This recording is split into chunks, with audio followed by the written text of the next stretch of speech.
kag sa numero 1 sa mga balita subong adlaw.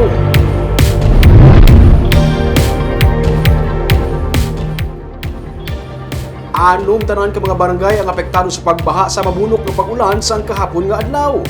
DSSD sa Bacolod ang gilayon naman nga nagpreparar sa mga food packs. May report si Nico Delfin.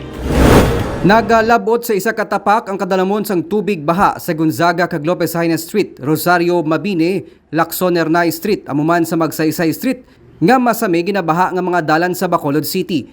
Pero hindi kasubong sang Lunes sa ginbahang pila ka mga lugar sa downtown area tugas ang pagbunok sang ulan, madasig naman nga nagtahaw ang baha kahapon.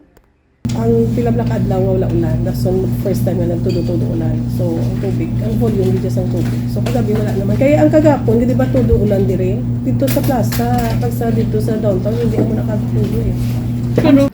Sa Barangay Takuling, nagsaka man ang tubig sa guasang Barangay Hall. Sa may crossing sang Burgos kag Circumferential Road sa may east sang Bacolod, nagsaka man ang tubig.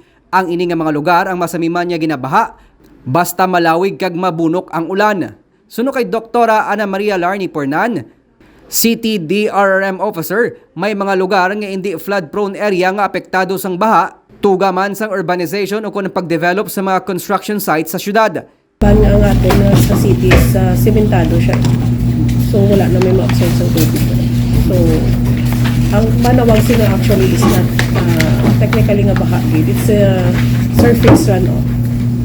Ginatanaw man ka DRRMO ang mga posible nga solusyon kabahay na sa Drainage Master Plan nga ginpatigan ka DPWH kag City Engineers Office.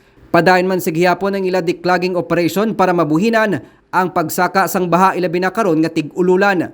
Gilayon man nga nagpamutos sa mga relief goods ng Department of Social Services and Development pero wala naman sang may gin-evacuate. Nico Delfin para sa DGCast Negros.